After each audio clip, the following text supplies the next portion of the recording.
Welcome to Gift of Life, the Organ Transplant Podcast. These are the stories of those who have received, given, and who are waiting for the gift of life, organ transplantation.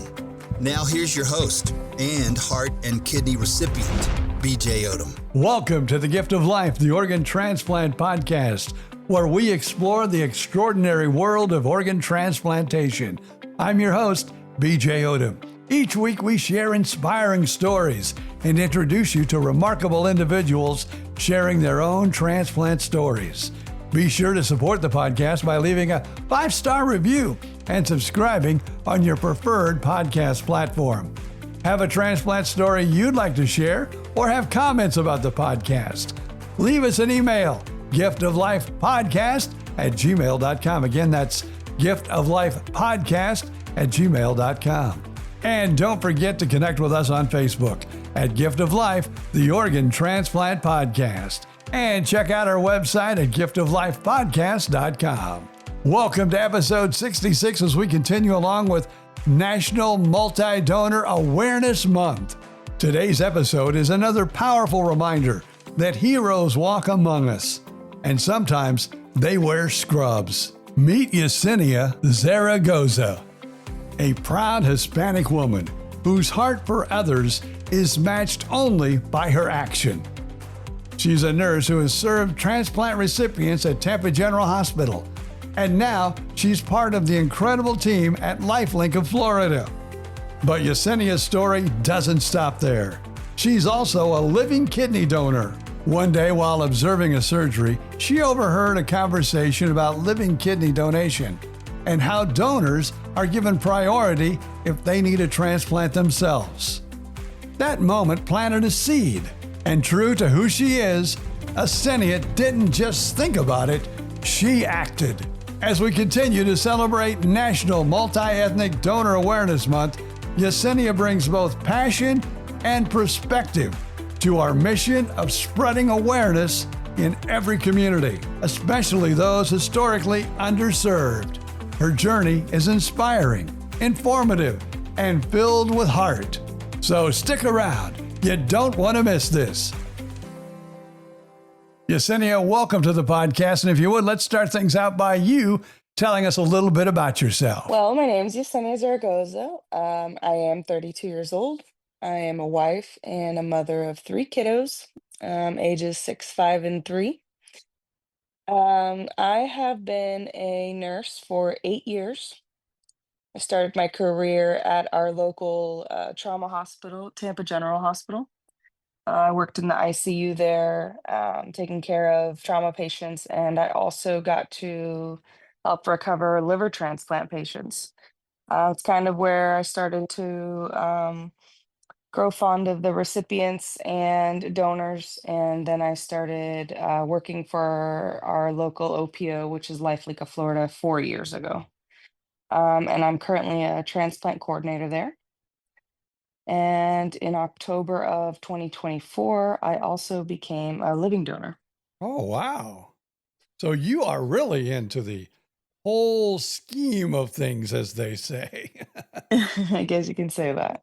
So, so first you get into nursing, and then you join up with LifeLink.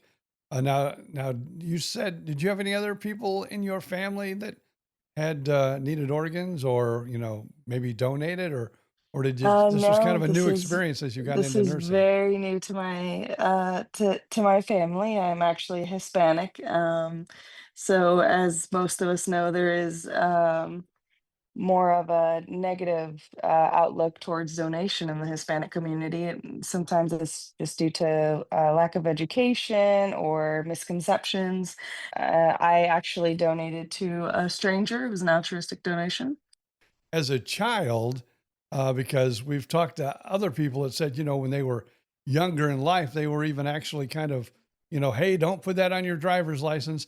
Hey, that's nothing you want to do. Now, were you kind of raised that way? And then once you got Not at into the all. world, No, not at all. Family's always been for donation and helping others. I've always been an organ donor.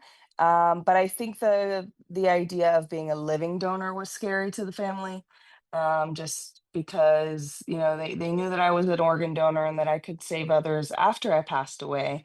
They were just scared of the concept of me trying to help somebody while I was living, especially with having three small kids and just, not being in the industry. I see it every day. I see this how safe it can be. But it's just hard to explain that to your family, especially your parents that, want to take care of their little girl. Um, so really kind of what led me into being a donor was just by listening to a conversation in the operating room one day. I just kind of heard somebody talk about being a donor and how if they ever needed a donor, a kidney, that they would be priority on the list. And I said, I actually like perked my ears. The conversation wasn't really with me, and I said, "Hey, what are you guys talking about? Like, if you donate a kidney, you'll be priority on a list." And they're like, "Yeah, it's this thing called Donor Shield." And I was like, "Man, I would have donated a long time ago." And it kind of just that's really just how it all started. And just from then on, my answers slowly were just being answered, and until finally I was at peace with the decision. Now, you said, and I would be the same way probably as a father. I don't want my little baby girl to be, giving away her kidney. That sounds scary. So how did that conversation go, and how did you start it with your parents? That's a tough topic.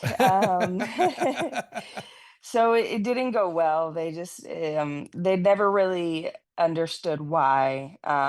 They knew that I worked for LifeLink, that I work as a transplant coordinator, and I work in saving lives every day.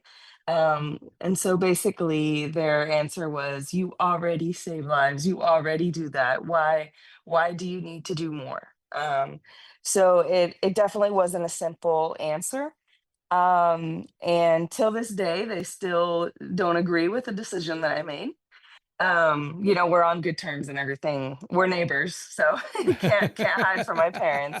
But they still think that I'm crazy. Many people still do.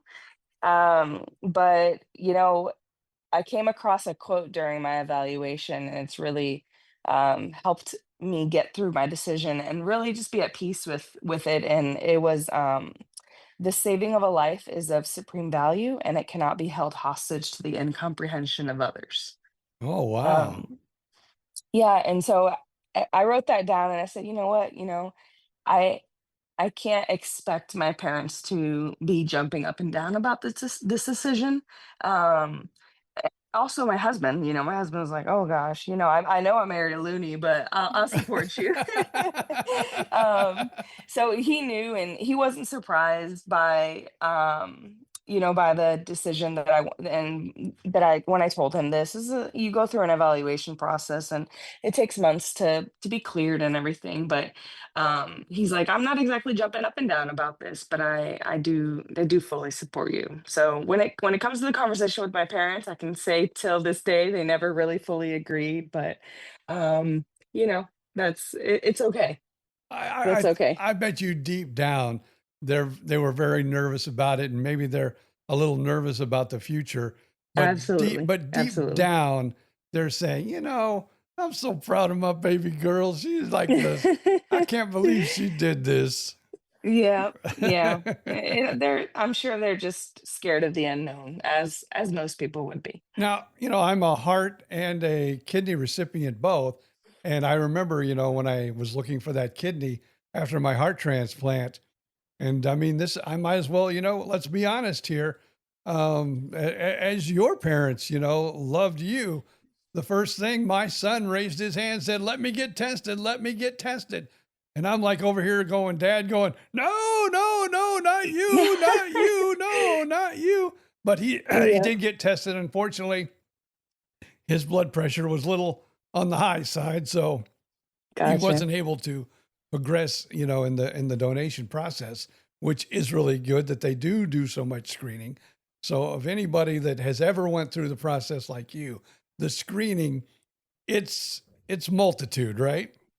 It is. It's multitude, and what I've told other people is that they're really in there to protect you. They're really making sure that you are healthy enough to donate. If there's any time that they feel that your blood pressure is too high or you are at risk of developing a kidney disease, they will stop the process and will not approve you. So I did feel like the whole time during the evaluation, that the first day was more like, um, what is an OPO? Yeah, it was a very like basic, basic training to tell you kind of a little bit about their program, and then they have you see a psychologist, just to make sure that nobody's paying you to give this kidney away and that you are of the right mind. You do some CT scans the second day. So it is a multitude of testing, but it really is it's set there to protect you or protect the donor. And what's good about it also, because usually the person that is receiving either a piece of your liver or your kidney, because those are the two that we can do living donors for. Um, it's like their insurance pays for probably one of the best physicals you will ever receive, and you can find out things that are wrong that's maybe hidden. So in a way, it could become a blessing. You may not be able to donate, but yet that can become a blessing because you can learn so much about things going on in your own body. Yeah, yeah, they do a lot of blood tests. They really scan everything. um, and also, what was nice too was while I was still in the process of the evaluation, they were very clear in telling me, at any point you decide you don't want to donate, that is totally fine. You don't have to pay for all these exams or anything. You can say you can be in this evaluation process and in the end say, you know what, I changed my mind, or I'd like to wait a little longer. And it was nice to know that while I was in that evaluation process that I wasn't being pressured into doing anything. Now, of course, this is a National Multi-Ethnic Donor Awareness Month here in August as we celebrate it. In the Hispanic community, what are some of the myths and what are some of the fears that you seem to find? I think the biggest fear and misconception, it's the one that we hear in the OPO community and the Hispanic community, is um, that if you are an organ donor on your license, that their hospital is going to let you die so that they can take your organs.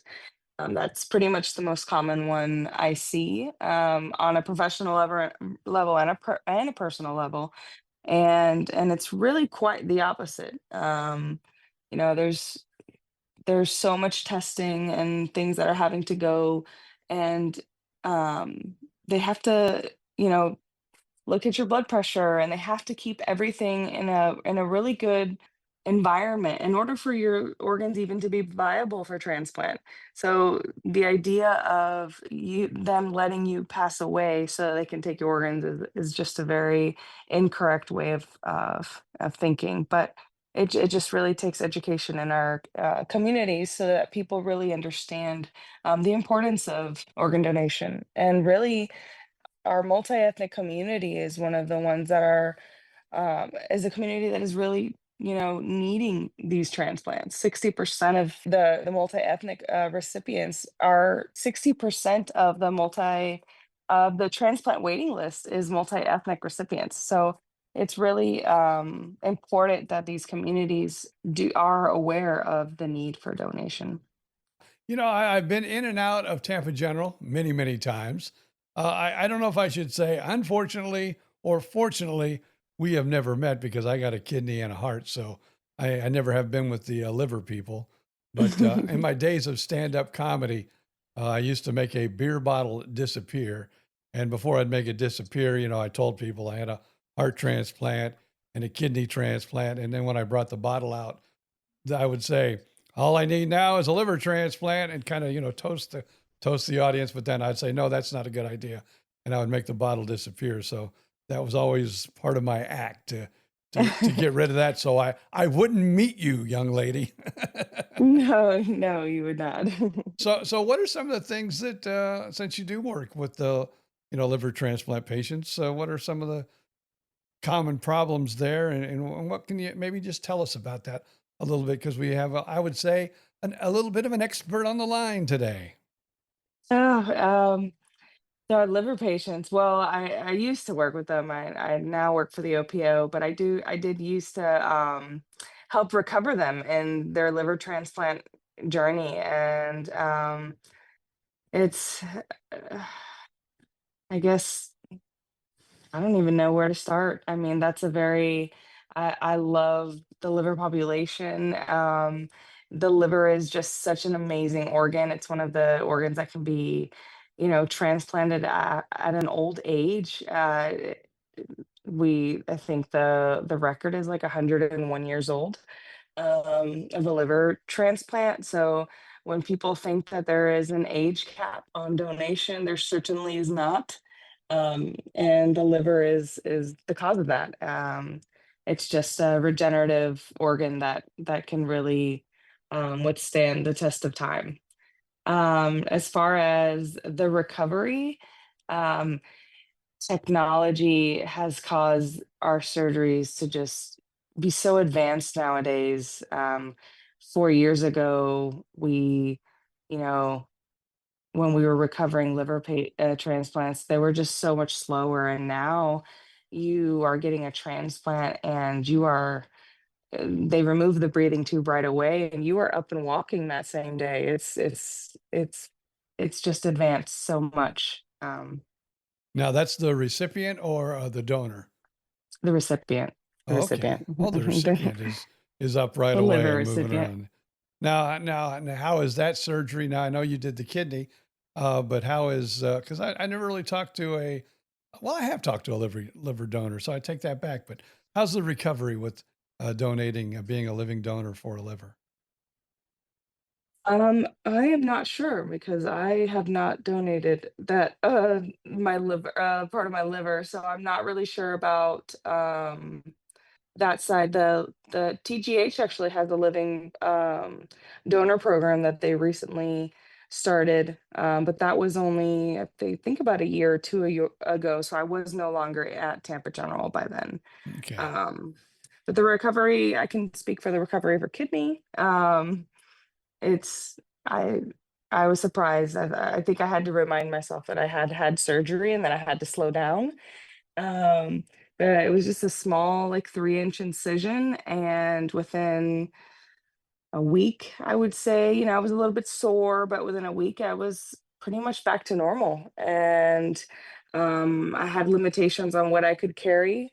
Couldn't carry more than like a gallon of milk for 4 to 6 weeks. But otherwise, life resumed as normal. Now, I've talked to many of kidney donors, and it's kind of funny because you talk to a lot of people, and it was similar with you too. But you were in the business that people just wake up in the middle of the night, and this still to this day just blows my mind. They'll just wake up in the middle of the night and say, I need to donate a kidney. And then they'll, get more information and they'll go out and do it. And that just surprises me so much. And like you yourself, though, really, you donated, but you donated to a complete stranger, someone you did not know. Now, have you met them since? Because I know with HIPAA laws, you can be protected from that, or you can actually, meet people. Yeah, so I wrote a letter to him right after I donated, and he actually reached out. He sent his information. Our information goes through our coordinators through each program, and through the hospitals, and we have been in communication. He lives in Arizona, so I have a piece of me living in Arizona. I always like to travel. Um, so our 1 year anniversary will be October 28th, and we're actually planning to meet on that day. Awesome. I've actually heard, lots of stories too from living donors and even, like you, who just kind of like, did it randomly to a complete stranger and they have met and they've become the best of friends because it's like a connection that I've heard is like no other. Yeah, that's. I think it's pretty nice. I really look forward to meeting him, and adding him to my family. I think one of the funniest stories I ever heard from a kidney donor was that, they were that person like you, complete stranger they donated to, and they didn't care, what their ethnic was.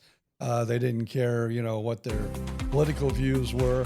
And so after they got together and they got to meet, her story is, yep, I had one kidney that voted red and one kidney that voted blue. You know what? That's hilarious. I might have to ask him that in October. Yeah. Well, how did my other kidney vote? How did my other kidney act?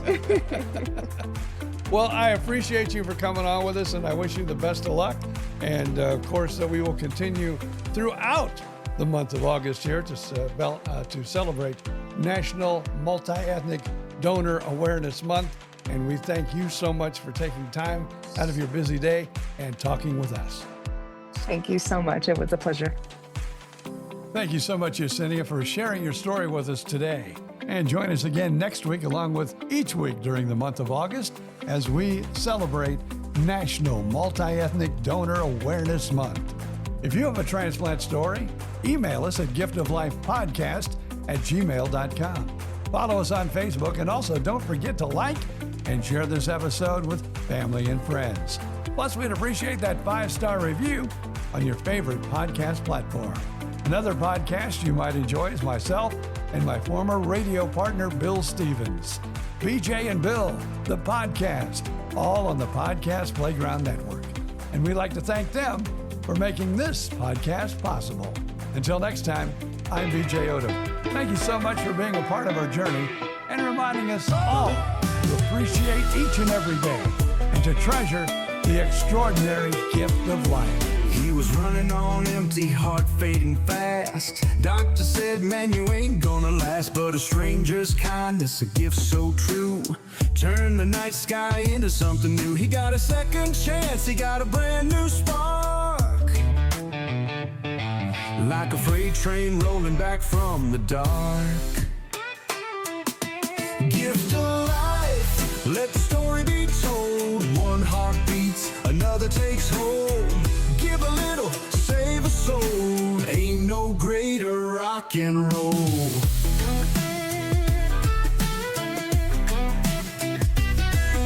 15 years later, the road got rough. The fight ain't over when the climb is tough. Needed a kidney, the race was on. Another hero stepped up, kept him strong. Every breath he takes is a tale of hope. One life saved, another can cope. Gift of life, let the story be told. One heart beats, another takes hold. Give a little, save a soul. Ain't no greater rock and roll.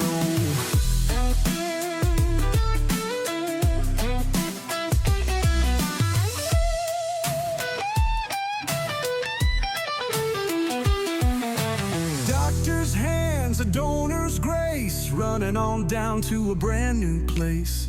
Second chances don't come twice, but when they do, man, they feel so nice.